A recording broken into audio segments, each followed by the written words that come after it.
Okay. Have a little water. I have cucumber, mint, and lemon in it. What's up, y'all?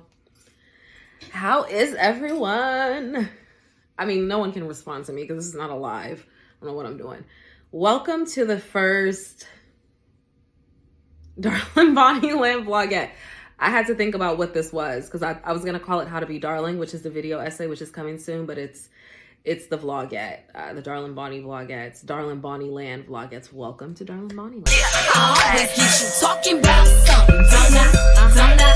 You bring that headline drama. Walk around like a glamour mag cover. Don't you love how I'm a problem and I'm always good for popping off? Gossip girl, speak up. Gossip girl, speak up. Make your words do work. Gossip girl, speak up. Gossip girl, speak up. Make my publicity stunt. I always get you talking about something, don't I? You bring that headline drama. Walk around like a glamour mag cover. Don't you love how I'm a problem and I'm always good for popping off? Gossip girl, speak up. Gossip girl, speak up. Make your words do work. Gossip girl, speak up. Gossip girl, speak up. Make my publicity stunt. Okay, so there's two things that we're going to talk about today. This is Road to a New World, or Road to the New World. If you follow me on Instagram, then you've probably seen that late last year, I discussed that I'm dropping two projects coming up. One, Rebel of the Ball. The other, Prissy Woman in Revolt. Rebel of the Ball initially was going to be a project that utilized all of these records that I'd already done. But I channeled an entirely new idea for that project, and I decided that I'm not going to go that way. Excuse, my nails are not manied right now. The second thing that we're going to talk about is how Darling Bonnie Land works, what Darling Bonnie Land is, etc. So get cozy, get comfortable, get a beverage, get a snack, get into it all. Okay, so part one. Is that a thing? Part one. Rebel of the Ball, which is the project that I am dropping. I was like, okay, I've been working toward really staging a comeback for a while. Initially, the reason why it's taken so long is because of the concept that I have. It's just been me working and reworking the structure that I would like to see my work exist within, and it's so much bigger than just myself. So I'm going to explain it a little bit here, but I also want to make mention that I'm going to be dropping the very first video essay of How to Be Darling, which is titled How to Be Darling Bonnie. And it's going to cover a lot of like my back history.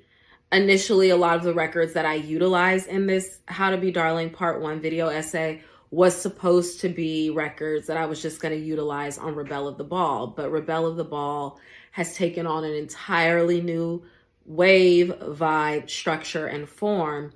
And I have to honor the creative flow and go with that transmutable energy and utilize what it is that I'm feeling inside of myself that feels most potent, pertinent, and conducive to what it is that I'm looking to do.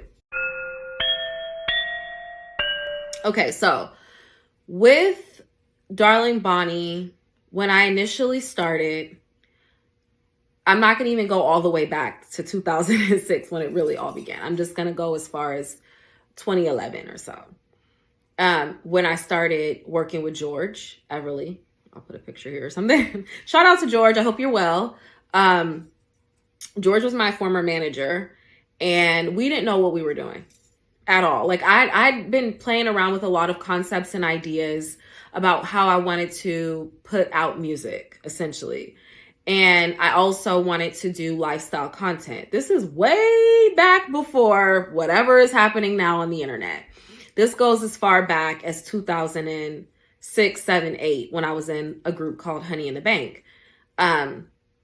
when I was in Honey in the Bank, I was just focused on writing records and releasing records. And I was writing my records more in the style of the world that I was existing in at that moment, which was the world of the A's. I was signed to them on their label Wing Team with another girl we grown up with, Angelique, who known as Canary.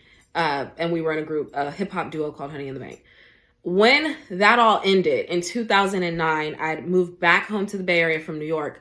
And I said, I need to figure out how to do the thing that I really want to do and do it well. Because now I'm on my own and it's like either shit or get off the pot, essentially. It was like either you're going to like run back to beep, ex-boyfriend, add an ex-boyfriend name, and Macy's or, you know, the dental office or whatever 9-to-5 I've had, or you're going to take this thing seriously and pursue it further, even without like the safety net of the boys or the safety net of having someone standing beside you. It's just you and God. And so I decided to press forward. In the face of that, or in the midst of that, I understood that what I wanted to do was create like a lifestyle content kind of guide, lifestyle guide to go with it, because I was really in the midst of the beginnings of my like spiritual journey, of my spiritual awakening, if you will, my cultural awakening, if you will. And I was having all these significant findings, and it was like fueling a lot of things within me. And so I tried to make things that would pair my music with the content. It didn't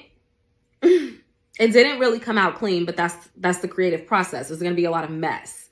So 2011, I moved to LA, and I was in LA 2010, I moved to LA, and I was in LA for about a year. Came back to the Bay Area and hooked up with George in 2011. And George and I we hit the ground running and just started doing things.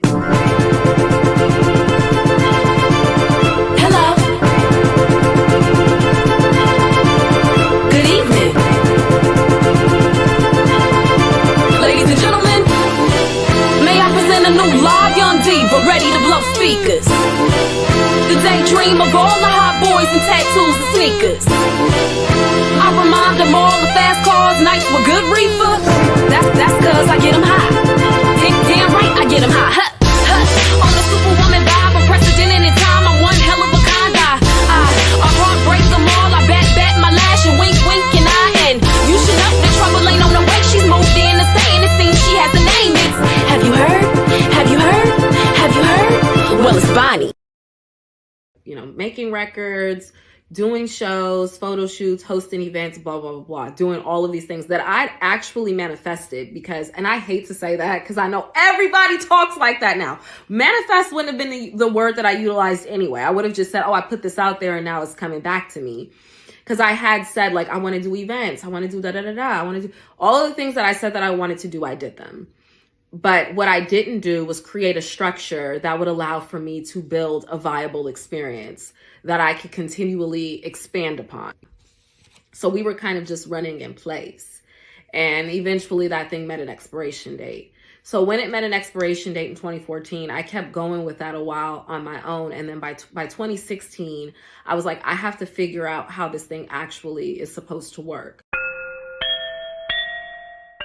In 2017, I was so frustrated and flustered with everything. I didn't want to go back to what I was doing and how I was doing it, just playing general clubs. I wanted to figure out the structure, and I was struggling to figure it out. And I also wasn't even channeling anything meaningful enough to write for records. And so I said, I think I'm done. I feel like I've been driven out into the middle of the desert and deserted. Like, I don't think I have anything left in me musically. Like, maybe it's time for me to move on from this. Okay. I moved with my mom out of Oakland, and we rented a house in Brentwood, California. The Bay Area is Brentwood, not LA's Brentwood. And me and my auntie Connie and my cousin Jamaria and my mom essentially had a schedule of taking care of my grandmother, with me being like 24/7 care. And then them having like, I think Auntie Connie came on like Mondays and Tuesdays, like from 8 to 5 or something. I'm her backup, right? And so, and then from 5 to the evening or to the next day, she's mine, right? Jamaria came on like a Wednesday or something. And then my mom is just there when she's there, basically. But 24/7, like I'm her primary caregiver. I don't know how it happened this way, but it was meant to happen this way because there were a lot of things that happened in this period of time. This was November of 2017 into May of 2018, because that's when she passed.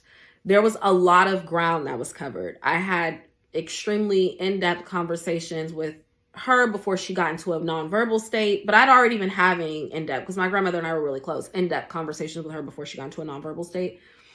I also had like these really revelatory in-depth conversations with all my mom's sisters, and about our familial lineage, about things that happened when I'm a kid. All of these things were coming out of this moment, okay? This was like a crucible. Like there was a lot of wisdom and healing and awakening and aha moments that were happening in this moment. A lot of energy coming up to be cleared. All of these things happen in this moment as my grandmother's clock is winding down. And a couple of days after she passed, I was like crying my eyes out. But I wasn't crying because she was gone. I'm crying over the whole experience. And as I'm crying over the fact of like what she didn't get to do, what she didn't get to achieve, how she didn't understand or recognize her own light, how she didn't understand the magic of her beingness. She was very, her ashes are over here, so let me consult with her real quick. Nana, I'm gonna, okay, no beef, okay, girl? But she was very damaged. My great-grandmother had damaged her irrevocably, mentally, spiritually, emotionally. And she also suffered from manic depression. And I think a lot of it, I think her mental health issues were a result of like the experiences that she had growing up. As a result, she just wasn't aware of herself. And she had all this wisdom in her, but she didn't even recognize how wise she was. She had all of these things that she would say and do. She didn't recognize her beauty, her style, her magic, her essence, just the sheer magnificence of her beingness. She had no idea of it. And I would point things out to her. She's like, oh, I never thought about this like that. Or I never thought about this like that. So anyways, I just wept over what could have been. And then I realized that it was my responsibility to fulfill all of the things inside of myself that I knew were mine to fulfill, because I feel like it would heal. I don't want to start crying. I feel like it would heal something in her.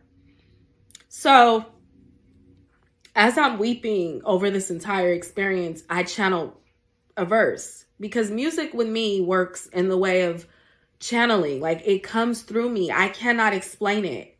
Verses will come to me in whole chunks, and it's been happening to me. I've been writing music since I'm like 7, okay? Me and my cousin Sharice and my sister Allie had a group, and then me and my cousin Liana and my sister Allie had a group. Since we're like 7, since I'm like 7, 8, 9, 10, we were writing records. And I started writing, like, we used to write in an R&B style. I started writing verses, like hip hop style, in 2000 or 2001. I was a freshman in high school with my cousin Amber. We were having a conversation and a verse sprung out of it. And I just kept going from there. And I would keep a pen and paper next to my bed when I was in high school, because verses would channel through me in the middle of the night. I'd write them down. I'd get up. I had a computer and a printer. I'd type them up. I'd put them, and I put each verse in a different color font. And then I'd print them out, I'd hole punch them and put them in a binder. And I would save them until my cousin Jamaria came over, or until I talked to Amber again. They were the only people like that I would share with. I was very diffident, but I felt like it was a sacred thing. And I also felt like I was so vulnerable. Like I didn't trust everybody to see me in that space. And so I would only share it with specific people, more specifically the 2 people I just named. But then my cousin Liana found out about it, and she was like, oh, Ashley can rap. And she would tell me to rap for all these people. But anyways, so the verse came through me, and it's the verse that ended up being, and God created Darling Bonnie. All right. Well, fuck the grooming. I'd rather be wild and free. These crooked thoughts can't be fully proper mental infection in my pedigree. If these women are just beasts with computer skills, then I should be a secretary, huh? Should eat and pay my bills? Should do what I'm told? Should have folded under the pressure? Well, black girl magic has never really let me. If you know nothing about me, don't question my attitude. I could be polite and sweet, or I could be completely rude. Cause I'm a mega bitch, I'm a princess, I'm a queen, I'm a goddess, I'm a problem, I'm a thing on a night crawl, going bump, bump, no dice on a simple nigga, won't blink, never think twice. I read energy in my Angelou, I am the phoenix, risen up out of ash, half cherub, half demon. I'm the whole truth, pedal pusher, rose out of cement, may have seen a lot of things, but you've never seen this. You might want to back up off me, no clue what I'm capable of. You know, smiling women are dangerous. Iron fist, velvet glove. It's as if, cause my dress tight, I look like the makings of a wife. Only if you fly as me, if not, then otherwise. You're just my entree on a Sunday. Don't fuck around. Ego is my favorite meal. I boil your pride down. I'm a shapeshifter. I'm the sharp knife. I'm a solution. I'm the elusive reason why God created woman. Hello. And that's how I knew, like, that I had to pick up and keep going. But I knew that I couldn't pick up and keep going in the way that I'd gone before. And so I wrote all of these things down. I actually have the notebook. I said it may take me a minute. It took me less than a minute. It was so crazy. I walked in there to my desk where I have loads of like archived notebooks and notepads that date back over 10 years.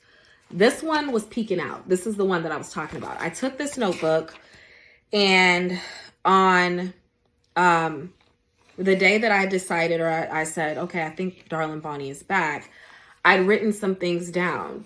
I said, for the next 3 days, this is what you need to do, because I needed to prove to myself that this was like not a fluke. I said, go outside every morning, because the son and I have a special relationship. No TV, and take a walk every evening, right? Because this is what I do to connect in that space of purity. I said, this is not a problem. This is my challenge. Lighten up and slow down. Here are the things that have been problematic. You've been too sloppy because you moved too quickly. You've been too arrogant, lazy, entitled, and impatient and full of fear. I have to discipline myself, and I have to take my time. I have been in my own way, and it's no one's fault. It's been my own,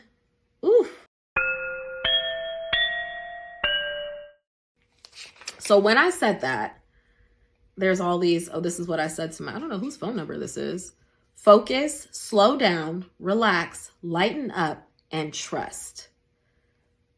The wise expect nothing, hope for nothing. This avoiding all disappointment and anxiety. Thus, avoiding all disappointment and anxiety. Alexandra David Neal. There's all kind of notes on here, y'all. Okay. This, though, these little excerpts that I'm looking at right now are what I was getting ready to talk about.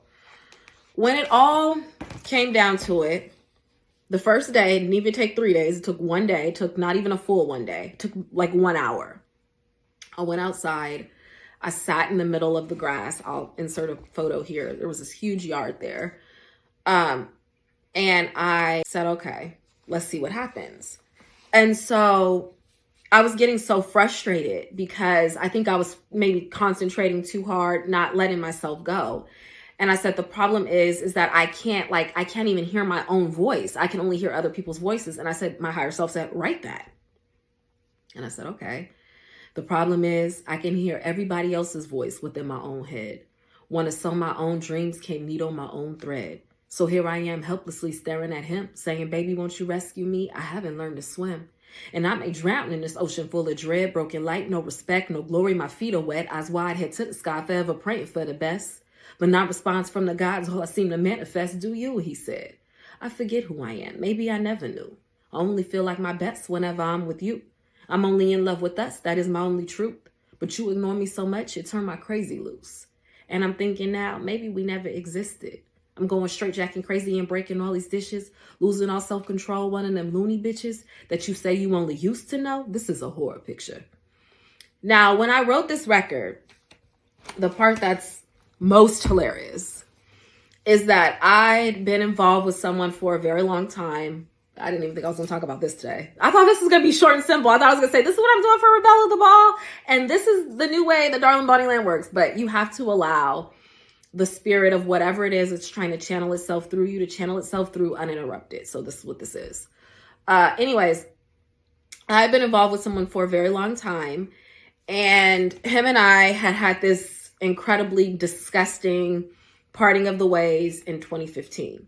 So now we're in the year of 2018. So this is 3 years later. I spoke with him, and the conversation was very odd. And I remember him saying something to the effect of like, I need to see you.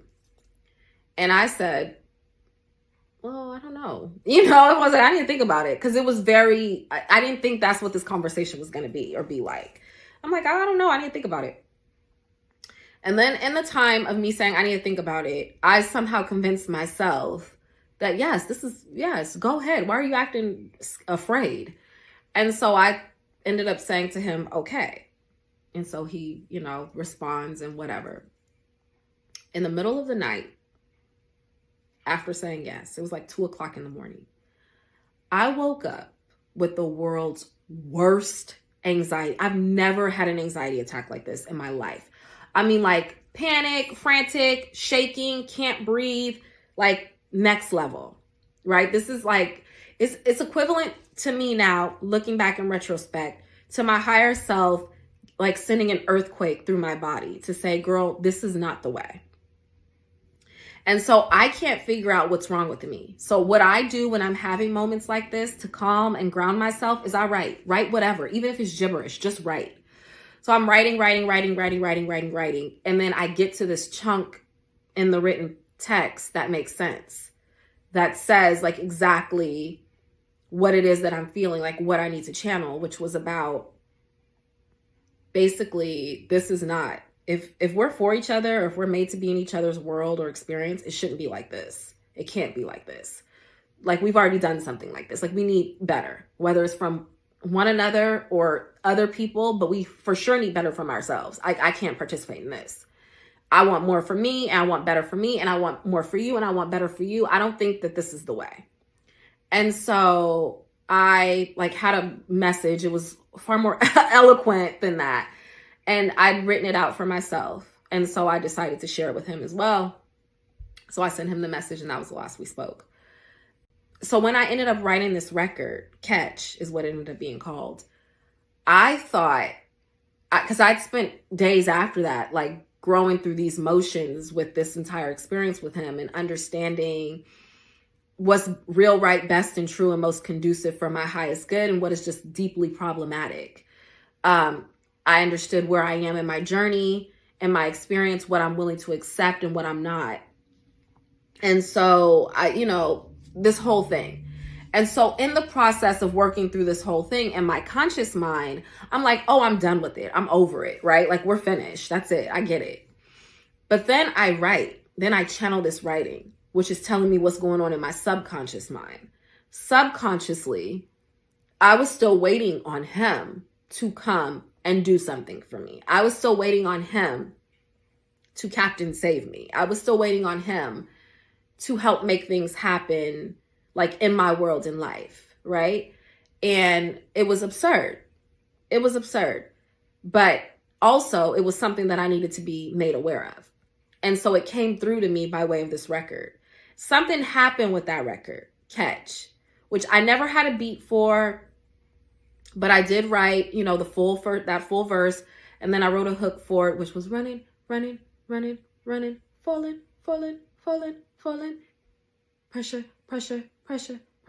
calling. Catch your dream girl. She is falling from the sky of her dream world.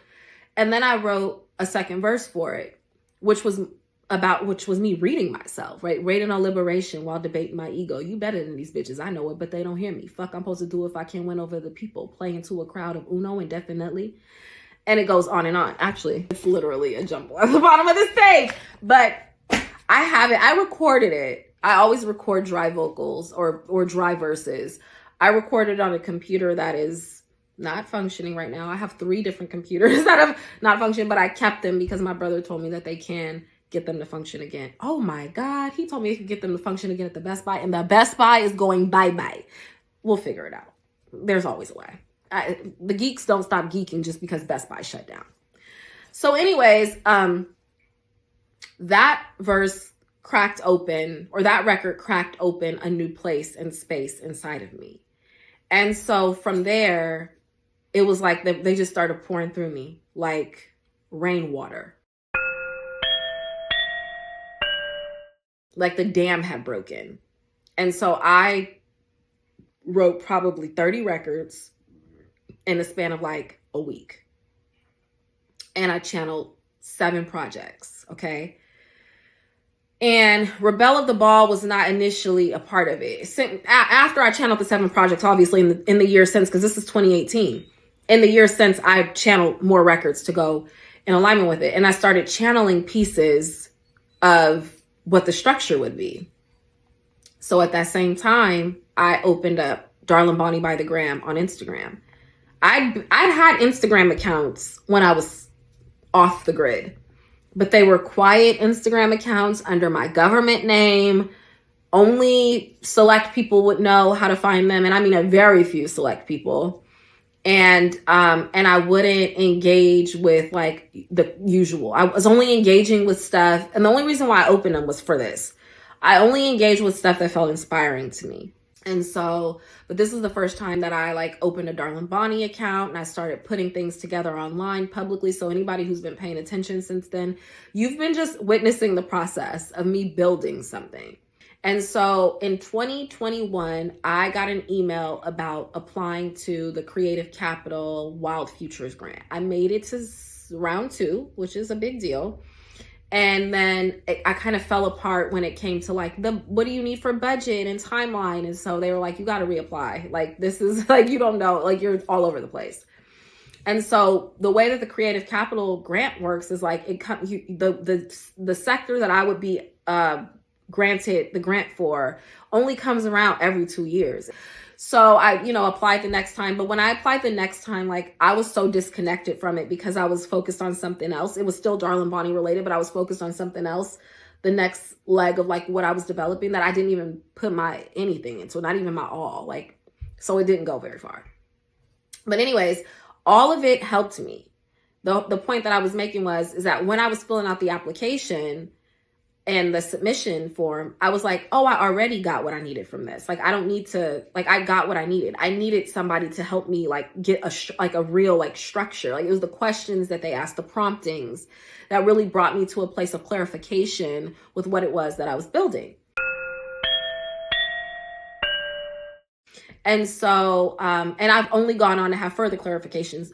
By the way, in 2018, when I first did my, the verse and Darlin' Bonnie by the Gram and all these things is when I made my first playbook. Like, I'd made a business plan and all those kinds of things before, but I was like, we don't need that now. We need a playbook.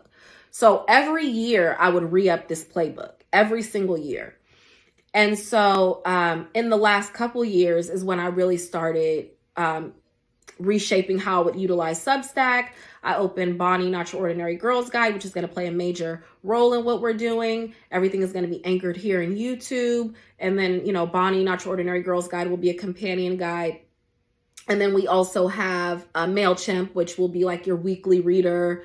And then at the end of every musical social season, it'll actually have a guided map that'll take you through the season for people who are just getting privy to Darlin' Bonnie, or Darlin' Bonnie Land. And for people who are already privy to it and just want to go through the season again, musically, socially, by way of music and content. And then at the end of every season too, like there's an online part of the season and an offline. The online part of the season is me rolling out the music and the content. The offline part of the season is me doing the pop-up social salon, musical and meet social salon, which will allow you to be immersed in that season's themes, will allow for you to see the performances live of the records, and will allow for us to have live critical discussions around what it is that I'm breaking down in my records. And the whole point of what I'm doing and how I'm doing it and why I'm doing it this way is utilizing myself as the example. I don't know if you've ever been to a social salon or even know what a social salon is.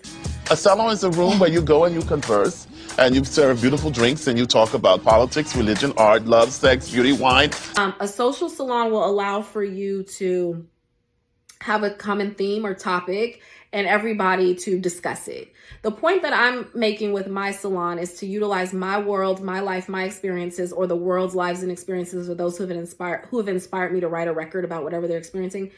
Create records and content around it that activate, illuminate, elevate, expand, and awaken you to certain things within yourself, around yourself, namely for women, but men are welcome as well. And allow for that to bring you to a place of aha and understanding, and for us to develop an edification system that will allow for us to live in collective wisdom, right? And collective awakening that will allow for us to live in collective elevation and expansion.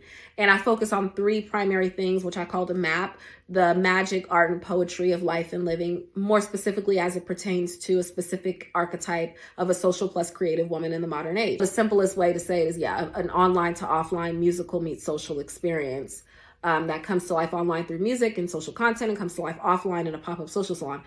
It's taken a lot to get here, okay?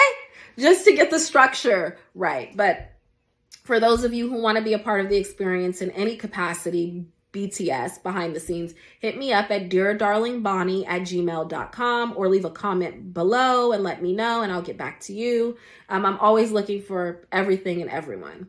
So come with what you have and we'll discuss. As long as it aligns and we mesh, it's on. So this is what I wanted to go over next. I pretty much just went over it, but it's pretty much how things work in Darling Bonnie land. So the primary key elements of it are YouTube, Substack, and MailChimp. Then we also have like Instagram, which gets trickle down content, Tumblr, which gets trickle down content, Pinterest, which gets trickle down content. But the 3 primary platforms are YouTube, Substack, and MailChimp. On YouTube, we'll have the Vlogette, which is a vlog and a vignette put together, which gives you snapshots into Darling Bonnie land and my psyche.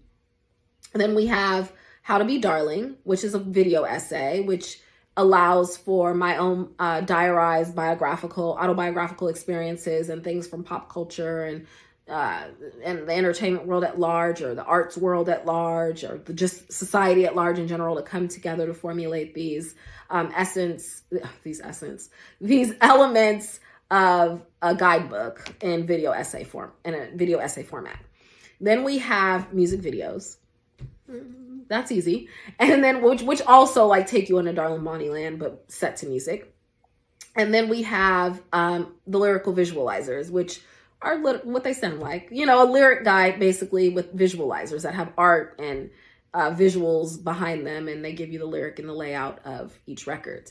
Then we have what we have going on Substack, which is the Bonnie Handbook, which is the lyric guide, which is Phone Calls from the Dollhouse, which is a podcast, which is the directory, the glossary, and I think that's everything. Live from Darling Bonnie land, which are the videos, is the video portions or formats that I just explained from YouTube, will also be on Substack. That's Substack. And then I explained to you how MailChimp works, which is the weekly reader and then the seasonal map. And then offline, we have the pop-up social salon, which will be in different locations every time, but will essentially bring the world of Darling Bonnie to life for you to be immersed in real time, see the performances in real time, get acquainted with other members of the Darling Society in real time. So that's really it, you guys. That's where I am. That's where I'm at. That's what's happening. I am Darling Bonnie. This is Darling Bonnie land, and we are all the Darling Society.